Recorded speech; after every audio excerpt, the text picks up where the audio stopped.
Bonsoir à vous tous. Bienvenue à notre étude biblique du mercredi soir. Bienvenue à notre analyse des croyances des chrétiens à la lumière de la révélation de notre Dieu, à la lumière des Saintes Écritures. Ce soir, nous voulons répondre à la question suivante. Le baptême de l'Esprit, qu'est-ce que c'est?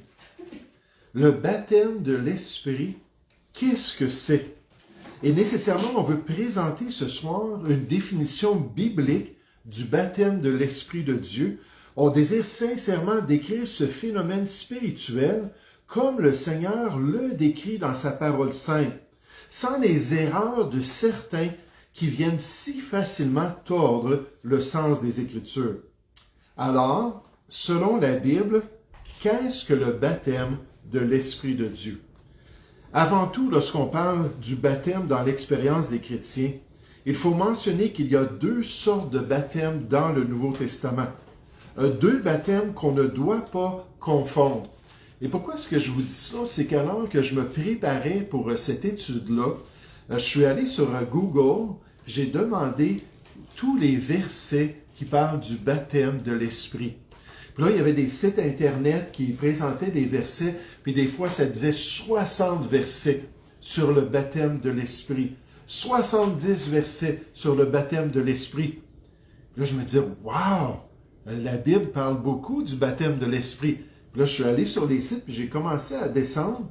Puis la plupart des versets n'avaient rien du tout à faire avec le baptême de l'Esprit, mais plutôt avec le baptême d'eau. Plutôt avec d'autres aspects de l'œuvre du Saint-Esprit, mais c'était tout mis ensemble pour donner l'impression que Dieu avait beaucoup à dire sur cette question-là. Donc, il faut commencer avec cette distinction ce soir. Il y a le baptême d'eau d'un croyant obéissant, et il y a aussi le baptême spirituel de l'enfant de Dieu. Les deux baptêmes dans le Nouveau Testament sont très différents, comme le confirme le théologien Michael Woodman. Il dit, de manière générale, il existe deux types de baptême, d'immersion ou d'union dans l'expérience du croyant. Un baptême physique, le baptême d'eau, et un baptême spirituel. L'un se fait nécessairement dans l'eau et l'autre s'accomplit dans le Saint-Esprit. Donc, on s'explique ce soir. Le baptême d'eau est connu comme le premier pas d'obéissance du croyant après avoir reçu le salut en Jésus, alors qu'il reflète d'une manière visible et concrète ce que Dieu a accompli dans le cœur d'une personne convertie. D'après les Écritures, c'est une ordonnance donnée à l'Église par Jésus même pour honorer le salut déjà reçu dans la vie d'un individu. Encore le théologien Woodman, il dit « Être baptisé d'eau ne nous sauve pas du tout. La foi dans l'œuvre complétée de Christ nous sauve. Mais le baptême d'eau est une indication extérieure d'un changement intérieur. C'est une merveilleuse image de la mort, de l'ensevelissement et de la résurrection de Christ quand on est plongé dans l'eau et on sort de l'eau. Être immergé dans l'eau symbolise la purification de nos cœurs et l'expiation de nos péchés par le sang de Jésus. Par le baptême d'eau, les croyants proclament publiquement leur expérience selon laquelle ils sont nés de nouveau par la grâce de Dieu. Ça, c'est le baptême d'eau que les chrétiens expérimentent comme pas d'obéissance. Tandis que le baptême de l'Esprit, c'est une toute autre réalité spirituelle dans l'expérience de l'enfant de Dieu. Il faut garder les deux bien distincts. Si on le fait, on n'aura pas 60 versets qui nous parlent du baptême de l'Esprit. Et contrairement au baptême d'eau, il y a toute une polémique sur ce deuxième baptême. On pourrait dire que les milieux évangéliques sont polarisés par cette question du baptême de l'Esprit, alors que certains vont croire dans une définition qu'on va voir, et d'autres vont croire dans une autre définition, une autre explication que ce qu'est le baptême de l'Esprit. Il y a deux perspectives bien différentes qui ressortent dans l'enseignement des églises basé sur seulement quelques passages. Là, j'ai compté combien de passages parlent directement du baptême de l'Esprit, puis on peut les mettre sur une main. Pas 60 passages, 60 versets, une seule main, si on prend chaque fois que Jean-Baptiste a parlé ou a prophétisé du fait que celui qui allait le suivre allait baptiser les gens du Saint-Esprit. Si on les met tous ensemble, ces passages parallèles-là, comme une seule déclaration, alors il y a environ 5 passages qui nous parlent directement du baptême de l'Esprit de Dieu. Encore Michael Woodman. Il existe de grandes divergences d'opinion parmi les croyants concernant le baptême de l'Esprit. Certains chrétiens croient que le baptême du Saint-Esprit est identique au baptême en Christ qui se produit au moment du salut.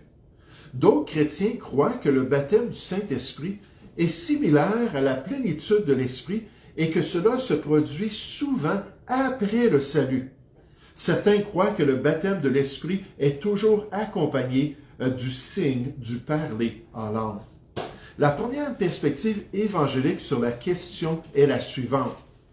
On nous dit que le baptême de l'Esprit ou l'union avec l'Esprit se produit au moment du salut dans l'expérience du croyant et seulement à ce moment particulier dans sa marche chrétienne. C'est seulement lorsqu'il est sauvé. C'est en fait une des 7 œuvres de l'Esprit de Dieu qui se produit instantanément lors de la conversion du pécheur une fois pour toutes. Et c'est ainsi que les Écritures le présentent dans un de ces rares passages qui adresse directement le phénomène et qui l'associe à tous les enfants de Dieu. C'est pas une classe spirituelle, c'est pas les plus consacrés, c'est pas ceux qui ont reçu une bénédiction spéciale de Dieu qui ont cela, c'est tous les chrétiens qui l'ont expérimenté. C'est un fait historique lors de leur salut. Regardez le passage dans 1 Corinthiens chapitre 12. 1 Corinthiens chapitre 12, dans le passage, on nous parle nécessairement de l'Église locale, le corps local. On nous parle de l'unité dans le corps. On nous parle du fait que Dieu veut notre service grâce aux dons qu'il nous a donnés pour accomplir la volonté de Dieu. Puis alors que Paul est en train d'expliquer ça, il dit au verset 12, 1 Corinthiens 12, verset 12, « Car comme le corps est un et a plusieurs membres, notre corps physique, et comme tous les membres du corps, malgré leur nombre, ne forment qu'un seul corps, ainsi en est-il de Christ. » Dans le domaine spirituel, dans l'expérience de l'Église, nous avons tous remarqué. Le mot « tous » ici, ça veut dire chacun, chaque chrétien, sans exception. On a tous expérimenté cela. Nous avons tous, en effet, été baptisés dans un seul esprit. On nous présente ça comme un fait historique du passé dans la vie de tous les croyants. Puis voici l'objectif de Dieu, de cette union de l'esprit. Donc, nous avons tous, en effet, été baptisés dans un seul esprit pour former un seul corps, soit juif, soit grec, soit esclave, soit libre, et nous avons tous été abreuvés d'un seul esprit, ce fleuve d'eau vive-là qui se manifeste à partir de notre salut grâce à l'union parfaite avec la personne de Dieu. Pour les chrétiens qui acceptent cette perspective biblique, le baptême de l'Esprit n'est que le début de l'expérience spirituelle du croyant, alors qu'il peut quotidiennement expérimenter la bénédiction du Saint-Esprit qui habite maintenant en lui depuis son salut et qui le guide dans les voies de Dieu.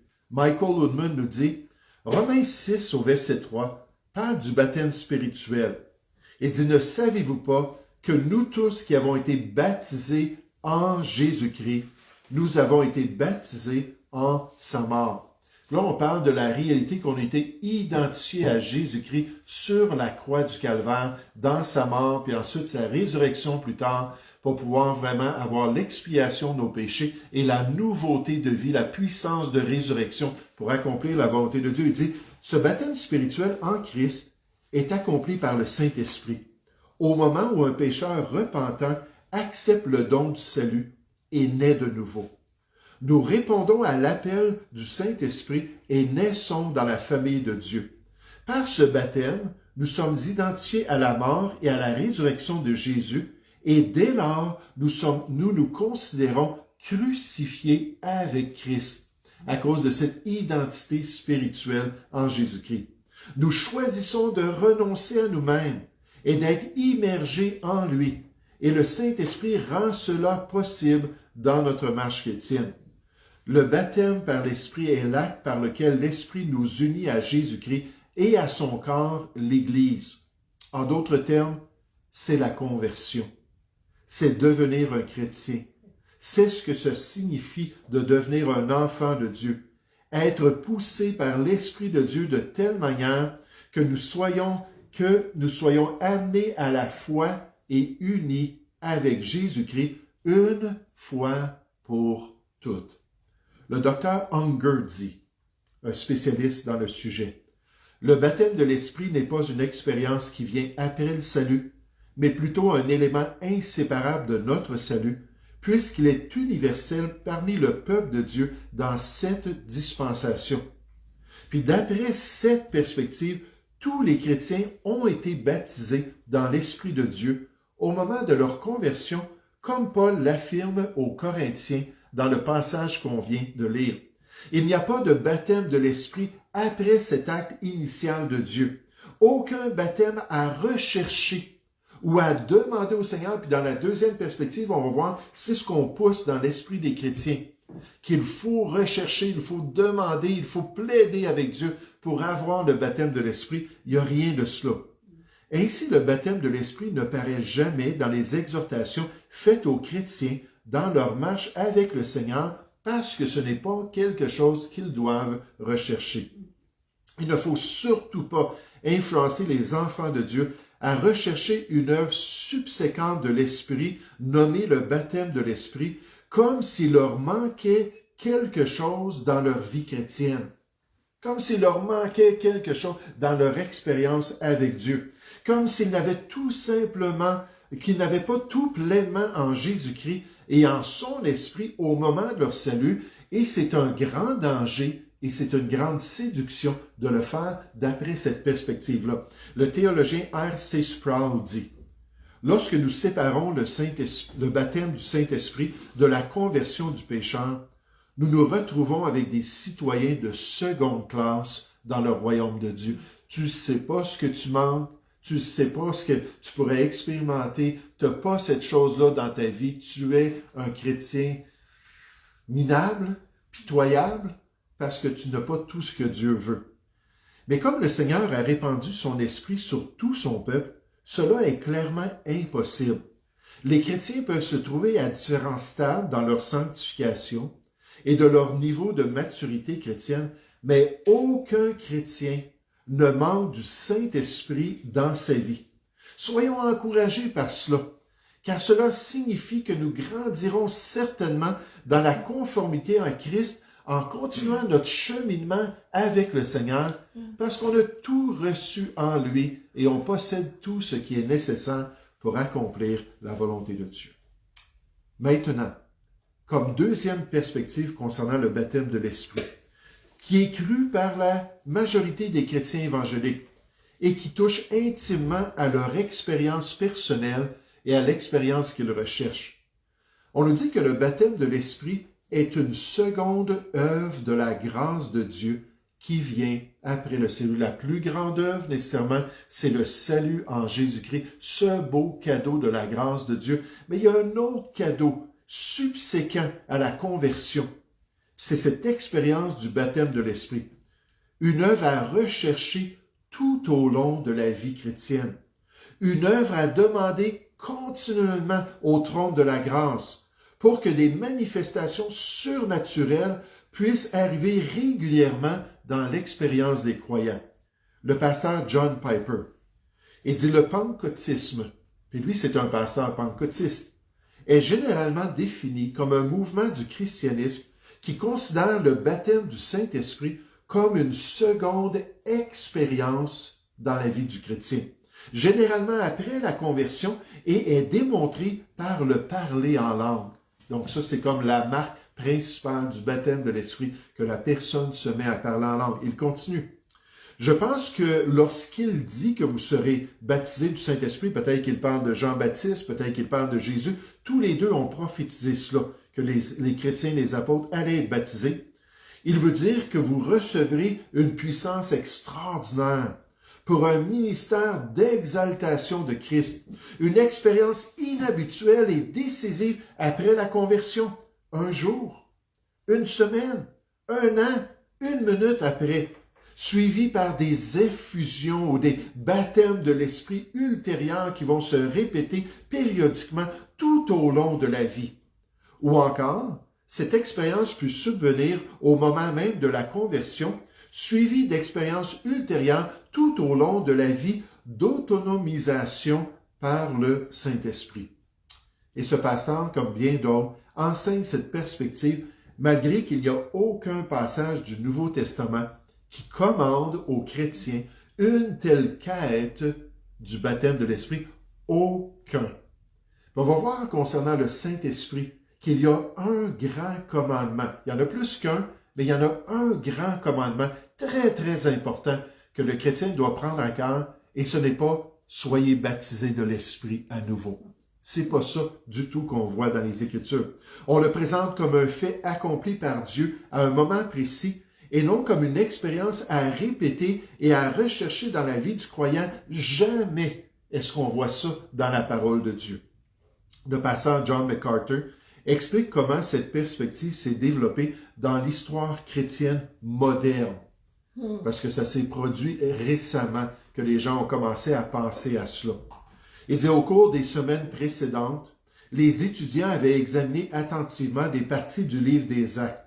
Donc, il parle des étudiants du collège du pasteur Charles Fox Parham, qui est le fondateur du mouvement pentecôtiste classique aux États-Unis au 19e siècle. Il y a toutes sortes de choses qui sont parues au 19e siècle. Les témoins de Jéhovah sont parus. Les Mormons sont parus au 19e siècle. Les Adventistes du 7e jour sont parus au 19e siècle. Le pentecôtisme a paru au 19e siècle aussi. Il dit, ces étudiants-là, particulièrement intéressés parce que les annales apostoliques enseignaient sur le baptême du Saint-Esprit. Une expérience qu'ils croyaient avoir lieu après la conversion, après le salut des chrétiens. Leur étude s'est finalement centrée sur le phénomène miraculeux du parler en langue, dont les étudiants ont conclu qu'il s'agissait du véritable signe du baptême de l'Esprit, et ça c'était standard dans ce qu'on appelle le pentecôtisme classique, que l'expérience qu'ils devaient rechercher, c'était le parler en langue qui était la marque du baptême. Et cette conclusion sur le baptême de l'Esprit paraît souvent dans les mouvements évangéliques qui l'associent au parler en langue. Le théologien Merrill Unger nous dit, cette capacité spirituelle, qui est démontrée par la glossolalie, ou le parler en langue, est nommée par plusieurs noms, tels que la deuxième bénédiction, le baptême de l'Esprit, la plénitude de l'Esprit, puis là on va voir tout à l'heure que c'est pas du tout ce qu'on voit quand Dieu nous parle de la plénitude de l'Esprit, la réception de l'Esprit et ainsi de suite. Mais peu importe le nom qui lui est donné, il est habituellement utilisé pour décrire non pas une opération de l'Esprit inséparable du salut du croyant, mais comme une expérience de la puissance de Dieu venant sur la vie du croyant après son salut. Et elle est attestée par la preuve miraculeuse ou le signe du parler en langue. Puis ce théologien confirme donc qu'une telle expérience ne vient pas du sens normal qui est donné au baptême de l'Esprit tel que présenté dans le texte biblique. Il dit la vraie doctrine de la sanctification du chrétien ne permet pas cette opération à un autre moment qu'au salut, ni qu'elle soit une seconde expérience subséquente au salut. Elle ne permet pas que cette expérience imaginaire soit appelée le baptême du Saint-Esprit, ou qu'elle soit associée aux langues, ou à une supposée expérience d'éradication de la vieille nature et d'une perfection sans péché de l'enfant de Dieu. Et malgré le manque de confirmation biblique, ces croyants, ces pasteurs, ces enseignants vont dire que ce baptême est une œuvre nécessaire après le salut. John MacArthur, la notion charismatique de la subséquence après le salut mène à d'autres erreurs. La croyance que l'Esprit baptise dans une seconde œuvre de grâce est devenue la doctrine cardinale du milieu charismatique.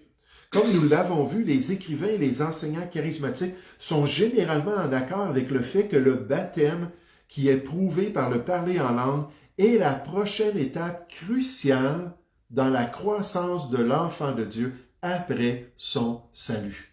Si tu es spirituel, si tu marches vraiment avec le Seigneur, c'est ce que tu devrais t'attendre dans ton expérience dans les voies de Dieu. Une expérience vitale que le chrétien doit absolument rechercher tout au long de sa vie chrétienne. Un autre auteur. Une raison pour laquelle l'expérience est devenue la doctrine principale pour les charismatiques est le fait qu'ils mettent un accent exagéré sur le baptême du Saint-Esprit comme une expérience qui vient après le salut.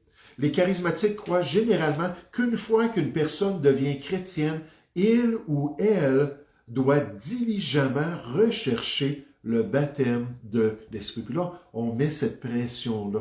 Si tu veux grandir, si tu veux tout expérimenter ce que le Seigneur veut pour toi, il faut que tu plaides devant le trône de la grâce. Il faut que tu demandes au Seigneur d'une telle expérience spirituelle pour être baptisé dans l'Esprit de Dieu. Le théologien Richard Gaffin dit « Le baptême de l'Esprit n'est certainement pas cette expérience d'une seconde bénédiction de l'Esprit qui se manifeste après le salut. » Et que tous les croyants de toutes les générations de l'Église doivent rechercher ardemment. Il dit, ce n'est pas le cas dans les Écritures. Alors pourquoi la majorité des croyants l'acceptent-ils comme une nécessité dans l'expérience de l'Église? Et la réponse est bien claire. C'est parce qu'ils ont été mal informés. Parce que leurs dirigeants mélangent les vérités des Écritures sur le baptême de l'Esprit et la plénitude de l'Esprit. C'est deux choses totalement différentes. Parce que ces pasteurs tordent le sens des textes bibliques sur le baptême de l'Esprit. Puis nécessairement, dans une présentation comme on a là ce soir, j'ai pas vraiment le temps de rentrer dans tous les détails. Encore une fois, j'ai écrit un livre, puis c'est pas un livre que je vends en passant, là. J'en parle de ce livre-là, Le chaos charismatique, mais dans ce livre-là, je vais beaucoup plus profondément. Là, je vais partager des passages qui sont difficiles, je vais partager des passages qui semblent soutenir cela, mais qui sont tirés hors contexte. Actes chapitre 8 est un exemple. Actes chapitre 19 est un autre exemple qui va être cité. Mais ce ne sont pas des passages qui parlent réellement de cette expérience normale des chrétiens. Puis là, quand on les interprète avec les passages clairs qui traitent de la question, on voit que ça ne devrait pas être cette conclusion-là. Mais il y a toujours la même justification que ces pasteurs, ces enseignants-là vont présenter. Cette justification, c'est l'expérience des apôtres. L'expérience des apôtres. Les apôtres sont notre modèle quant à la réception du baptême de l'Esprit, vont-ils dire. Ils ont bien reçu l'Esprit à la Pentecôte longtemps après leur conversion. Quand on arrive dans Actes chapitre 2, ils disent les apôtres étaient sauvés bien avant cela, mais pourtant après cette grâce-là, ce don-là du salut, ils ont eu cette seconde grâce-là pour recevoir l'Esprit de Dieu à la Pentecôte. Ces premiers disciples de Christ montrent que cette seconde œuvre de grâce vient après la foi initiale en Christ et non au moment du salut, présentant ainsi la réalité biblique à retenir sur le baptême de l'Esprit. Ainsi, il conclut que le baptême de l'Esprit est subséquent au salut et qu'il doit être expérimenté avec la puissance nécessairement de la Pentecôte, toutes les fois que le chrétien va le désirer de tout son cœur. Et c'est ça le problème.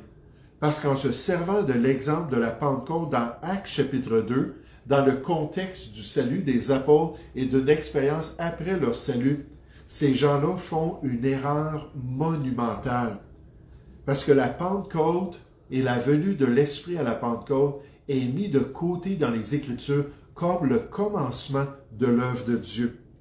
Le commencement de l'application du salut en Jésus, alors que la nouvelle alliance termine, c'est-à-dire l'ancienne alliance termine, alors que la nouvelle alliance, lui, succède.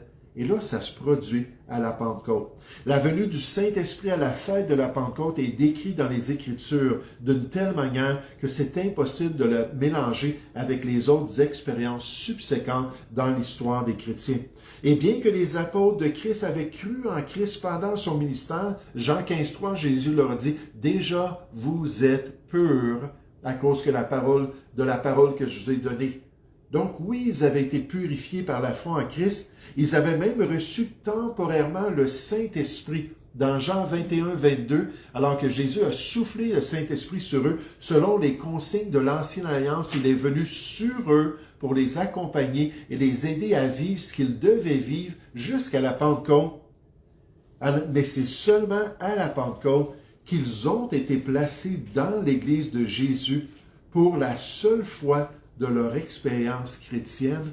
Remarquez ça dans les Écritures, jamais après est-ce qu'on parle de ces apôtres-là qui reçoivent une nouvelle fois le baptême de l'Esprit, qui reçoivent une nouvelle fois les flammes de feu sur eux, puis la manifestation surnaturelle de la Pentecôte, non parce que c'était le commencement. Michael Woodman, Jésus avait promis aux disciples qu'il enverrait le Consolateur. Ses disciples devaient attendre à Jérusalem jusqu'à ce que la promesse du Père vienne. C'est ce qu'on les voit faire dans le livre des Actes, jusque dans Actes chapitre 2. Cette promesse s'est concrétisée dans Actes chapitre 2. Le Saint-Esprit a été répandu sur les disciples et n'ont plus jamais été les mêmes après cet acte initial. Ils étaient audacieux dans leur témoignage, habilités pour accomplir des miracles, prêts à endurer la persécution. Et tous, sauf un, sont morts en tant que martyrs. L'Église venait de commencer à la Pentecôte. Tout au long du livre des Actes, ce baptême par le Saint-Esprit a été répété à mesure que les gens connaissaient Jésus, à mesure qu'ils étaient sauvés, tant parmi les Juifs que parmi les gentils. Et il a servi à unifier l'Église lorsque les croyants juifs ont réalisé que le Saint-Esprit était également répandu sur les frères parmi les païens. Tournez dans Actes chapitre 11. Actes chapitre 11. Et vous allez voir comment l'apôtre Pierre, qui a prêché l'Évangile à Corneille, à sa famille, à ses amis, puis qu'ils ont reçu l'Esprit de Dieu, comment l'apôtre Pierre dit que ce qu'il venait d'expérimenter, c'était exactement la même chose que les apôtres avaient expérimenté. Après leur salut, parce que ce n'était pas encore le temps que le Saint-Esprit vienne. Dans Jean 7, au verset 37, il a dit, « Si quelqu'un a soif, qu'il vienne à moi et qu'il boive. Celui qui croit en moi, des fleuves d'eau vive couleront de son sein, comme dit l'Écriture. » Puis là, on donne comme témoignage ou on donne comme commentaire. Il dit cela que l'Esprit devait recevoir, mais l'Esprit n'était pas encore venu parce que Jésus n'avait pas encore été enlevé, puis élevé, puis parti dans la présence de Dieu. Mais juste avant les actes, ou juste avant, la Pentecôte, là, Jésus est parti. Oui, ces croyants-là avaient été sauvés, mais là, ça a été appliqué à la Pentecôte, parce que c'est à ce moment-là que l'Église a été formée, que l'Esprit est venu pour commencer cette œuvre-là du baptême lors du salut des gens. Donc oui, les apôtres, mais à cause de la circonstance particulière dans le temps de Dieu.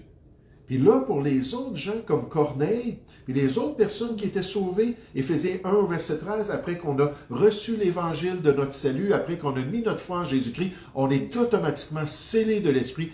On expérimente les 7 œuvres de l'Esprit, incluant le baptême de l'Esprit. C'est exactement ce que Pierre dit ici dans Actes chapitre 11. Regardez au verset 1. Les apôtres et les frères qui étaient dans la Judée apprirent que les païens avaient aussi reçu la parole de Dieu. Donc les non-juifs avaient entendu l'Évangile par Pierre.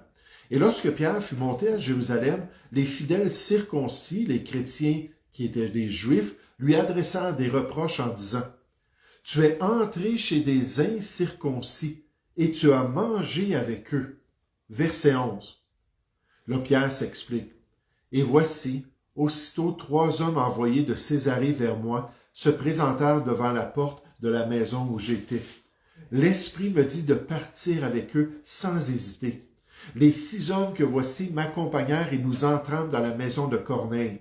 Cet homme nous raconta comment il avait vu dans la maison l'ange se présentant à lui et disant, « Envoie à Joppé et fais venir Simon surnommé Pierre, qui te dira des choses par lesquelles tu seras sauvé, toi et ta maison. » Donc, c'est clairement le salut de ces gens-là, puis nécessairement la manifestation de la venue du Saint-Esprit et la manifestation du parler en langue pour dire, écoutez, même des païens qui sont sauvés font partie de l'Église de Jésus-Christ. C'était un des signes de confirmation pour qu'il y ait de l'unité dans l'Église, comme le théologien nous l'a dit tout à l'heure.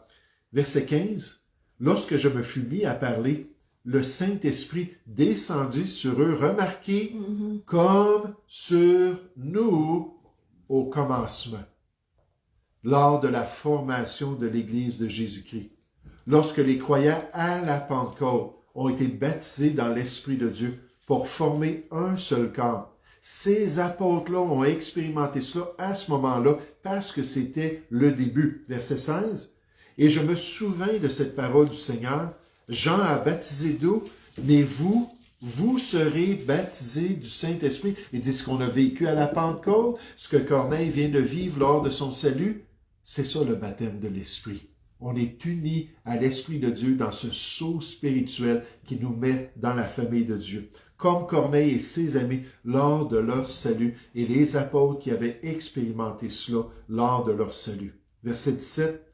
« Or, puisque Dieu leur a accordé le même don qu'à nous, c'est un don du Seigneur, qui avons cru au Seigneur Jésus-Christ, le don du baptême de l'Esprit lors du salut, pouvais-je, moi, m'opposer à Dieu? » On termine. Le pasteur Warren Wiersbe, il est regrettable que le terme baptême de l'Esprit ait été séparé de sa signification originale dans le Nouveau Testament.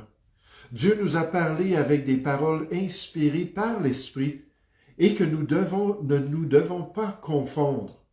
Le baptême de l'Esprit se produit lors de la conversion, lorsque l'Esprit entre dans le pécheur repentant, lui donne une nouvelle vie et fait de son corps le temple de Dieu. Tous les croyants ont fait l'expérience de ce baptême une fois pour toutes. Nulle part l'Écriture ne nous ordonne de rechercher un nouveau baptême de l'Esprit, car nous l'avons déjà expérimenté et il n'est pas nécessaire de le répéter.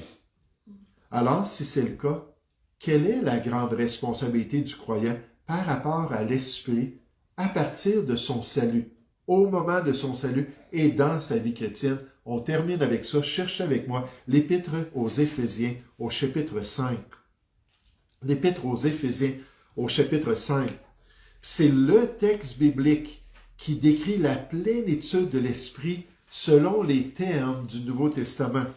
La plénitude que le chrétien doit accepter dans sa marche de tous les jours. Le baptême de l'Esprit qui est mélangé avec la plénitude, c'est deux choses totalement différentes. Alors qu'on nous dit, on doit plaider avec Dieu, on doit rechercher, on doit demander à Dieu une œuvre nouvelle dans notre vie, une manifestation surnaturelle. Puis quand on apprend concernant la plénitude de l'Esprit, c'est Dieu qui plaide avec nous. Puis qui dit, laissez-vous donc contrôler par l'Esprit, marchez selon l'Esprit. On nous dit dans Galates 5 au verset 16, marchez selon l'Esprit pour ne pas avoir soin de la chair, pour accomplir le plan de Dieu. Puis Éphésiens 5 au verset 18 nous dit totalement le contraire. Alors qu'on doit accepter d'être rempli de l'Esprit, alors qu'on doit se soumettre complètement à la nouvelle nature qu'on a reçue lors de notre salut et que Dieu nous commande de nous revêtir ainsi du nouvel homme en crucifiant notre vieil homme avec ses passions et ses désirs. C'est clairement une question de soumission, de renonciation à soi. On nous dit afin que vous ne fassiez point ce que vous voudriez, de consécration à la volonté de Dieu pour que le chrétien porte du fruit pour la gloire du Seigneur. Et c'est pour ça qu'il ne faut pas du tout confondre le baptême de l'Esprit à l'explication qu'il donne au niveau de la plénitude de l'Esprit dans certains groupes chrétiens. Éphésiens chapitre 5, verset 18. « Ne vous enivrez pas de vin, c'est de la débauche. Soyez, Dieu nous le demande, Dieu plaide avec nous, soyez, au contraire, remplis de l'Esprit. » Là, c'est intéressant, le verbe « remplir » est autant passif et autant continuel.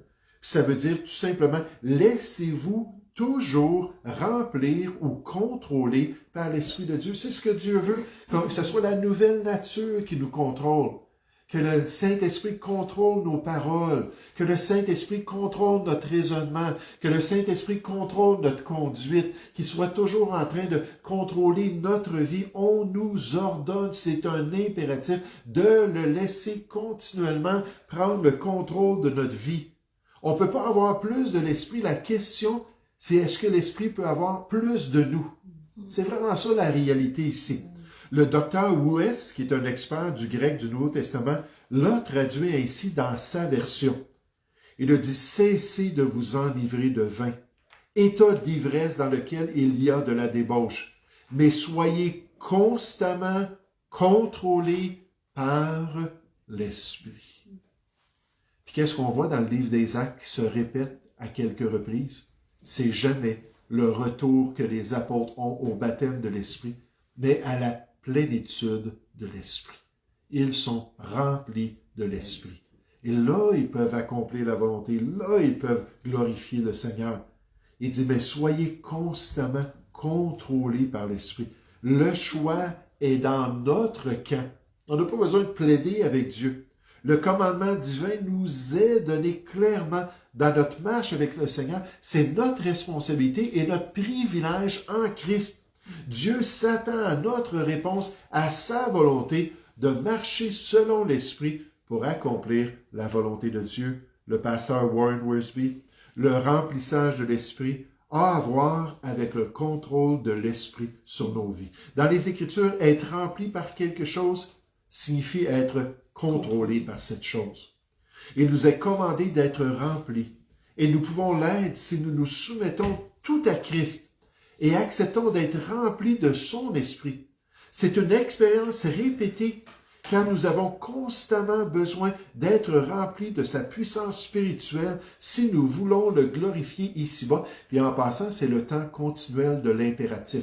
Impératif présent, ça veut dire sans cesse. Que ce soit votre style de vie, de manifester la présence de l'Esprit dans votre vie. Être baptisé de l'Esprit, le pasteur continue, signifie que nous appartenons au corps de Christ. Être rempli de l'Esprit signifie que nos corps appartiennent maintenant à Jésus-Christ. On le laisse contrôler. Le docteur Gaffin, de maintenir que tous les croyants ont été baptisés par l'Esprit lors de leur salut n'exclut pas la croissance qui doit venir après et les variations individuelles dans l'expérience de chaque croyant à l'œuvre de l'Esprit dans leur vie, ni la négation de l'expérience de la puissance transformatrice de l'Esprit. Galates 5, 22. Quel beau fruit, n'est-ce pas, de l'Esprit de Dieu, qui fait un impact mémorable après notre conversion. L'activité continuelle de l'Esprit dans les variations individuelles est décrite dans le Nouveau Testament comme le remplissage ou la plénitude de l'Esprit. Éphésiens 5, 18, le seul passage dans le Nouveau Testament où les croyants sont commandés d'être remplis de l'Esprit est très instructif. La forme de l'impératif, le temps présent, comme il est souvent souligné, met l'accent sur le fait que ce qui est commandé doit être fait continuellement avec répétition et non seulement qu'à une reprise. Ceci, en passant, est une indication que la plénitude de l'Esprit n'est pas identique au baptême de l'Esprit. Différemment du second, qui est une occurrence unique au moment du salut, le fait d'être rempli par l'Esprit est un processus continuel et une activité qu'on doit avoir dans notre vie chrétienne. C'est pour ça que jamais on retrouve « Soyez baptisés de l'Esprit de Dieu ». Ça n'existe pas. Avez-vous remarqué dans Éphésiens chapitre 5 les effets que ça a dans notre vie? Ben ça devient pas mal pratique. Là. Remarquez ça. Éphésiens chapitre 5 au verset 19. Puis vous allez remarquer, il n'y a pas de miracle. Là. Il n'y a pas de signe. Il n'y a pas de parler en langue. Il n'y a pas des choses. Non, c'est vraiment de l'obéissance pratique à la volonté de Dieu. Verset 19. Entretenez-vous par des psaumes, par des hymnes, par des cantiques spirituels, chantant et célébrant de tout votre cœur les louanges du Seigneur. Rendez continuellement grâce à Dieu le Père pour toutes choses au nom du Seigneur Jésus-Christ, vous soumettant les uns aux autres dans la crainte de Dieu. On pourrait continuer avec le verset 27.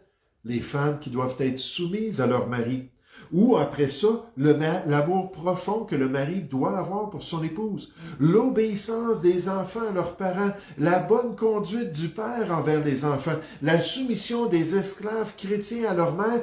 Puis là, ça continue. En d'autres mots, si on est dirigé par l'Esprit, si on est contrôlé par l'Esprit, on va tout simplement accomplir nos responsabilités chrétiennes selon la volonté de Dieu. Puis sans tout le miraculeux, sans les œuvres apostoliques, sans les langues, on pourrait tourner à Colossiens chapitre 3, on voit exactement la même chose. Que la parole de Christ, inspirée de l'Esprit, demeure en nous dans toute sa richesse, et là, toute la conduite qui en découle dans la famille chrétienne, dans les pratiques, et un vrai cœur pour le Seigneur. Je termine avec ça. Il y a des années, j'ai conseillé un couple chrétien. Le mari, qui venait d'une certaine dénomination plus charismatique, voulait vraiment apprendre de la parole de Dieu. Il avait écouté certains prédicateurs américains, c'est 29 ans qui étaient dans ces milieux-là. Puis là, il a été frappé par l'enseignement pratique, la sagesse de la vie chrétienne, sans tous les miracles, sans tous les signes, puis ainsi de suite, mais de vraiment être responsable, puis marcher pour le Seigneur. Puis là, il voulait grandir, puis accomplir la volonté de Dieu. Son épouse, elle, recherchait toujours le surnaturel, recherchait toujours le miraculeux. Puis là, ça faisait des tensions dans le couple. Fait que j'ai suggéré, lorsque je les ai rencontrés, que ce qui allait aider à l'harmonie dans le couple était si l'épouse se soumettait à son mari. Si elle acceptait la direction spirituelle que lui voulait dans leur couple et dans leur famille. Et la réaction de cette femme-là qui disait que son mari, n'ayant pas tout le surnaturel qu'elle disait expérimenter, que son mari c'était un homme charnel, que son mari c'était un homme loin de Dieu, que son mari, elle avait toutes sortes de descriptions pour son mari. Puis quand j'ai juste parlé de se soumettre pratiquement selon les enseignements clairs de la parole de Dieu, elle a explosé. Là, je me suis posé la question, puis je vous la pose maintenant. Qui était le plus mature? Qui était vraiment quelqu'un de sérieux, un disciple du Seigneur? Est-ce que c'est l'épouse ou est-ce que c'était le mari? Moi, j'aimerais suggérer, puis ça arrive souvent, que des gens qui sont très attachés à ces choses-là, surnaturelles, bien sûr, que dans d'autres domaines très clairs de la parole de Dieu, ils ne mettent pas trop ça en pratique. Ça ne les intéresse pas d'être sanctifiés par la parole de Dieu. 1 Jean 5,3 nous dit que l'amour de Dieu consiste à garder ses commandements. C'est ça la maturité chrétienne. C'est ça la spiritualité. C'est quel verset? 1 Jean 5,3. C'est ça marcher selon l'Esprit pour accomplir la volonté de Dieu. Alors, notre question initiale, le baptême de l'Esprit, qu'est-ce que c'est? Je vous ai présenté deux perspectives, c'est à vous de décider. Une œuvre spirituelle lors du salut qui nous donne tout ce qu'on a besoin pour servir le Seigneur et porter beaucoup de fruits pour sa gloire. Et la responsabilité, c'est pas d'avoir plus de l'Esprit, la responsabilité, c'est qu'il ait plus de nous. Ou une œuvre à rechercher tout au long de notre vie chrétienne afin d'expérimenter la puissance de la Pentecôte encore, encore et encore. Qu'est-ce qu'on veut réellement dans notre vie? On va prier ensemble. Ô Père Céleste, on veut te remercier ce soir pour ce privilège d'avoir ta parole entre nos mains, ce privilège d'avoir examiné une vérité, Seigneur, ou un concept, ou un enseignement qui produit de la polémique parmi les chrétiens, basé sur seulement quelques passages, mais Seigneur, une vérité qui nous ramène à notre responsabilité chrétienne principale quant au Saint-Esprit, c'est-à-dire de le laisser nous contrôler, d'accepter de revêtir le nouvel homme par la puissance de la résurrection et la puissance de l'Esprit de Dieu. Aide-nous à être responsables, Père Céleste. Aide-nous à rechercher ce qui est concret dans tes voies. Aide-nous à marcher selon le manuel de vie. Puis aide-nous à te glorifier en toutes choses, humblement, Seigneur, avec une bonne attitude, puis acceptant que d'autres personnes vont voir la deuxième perspective comme ce qu'ils croient dans leur vie. Mais Seigneur, cherchant à connaître ta volonté et à mettre en pratique les Écritures. Seigneur, nous te prions au nom du Seigneur Jésus. Amen. Amen.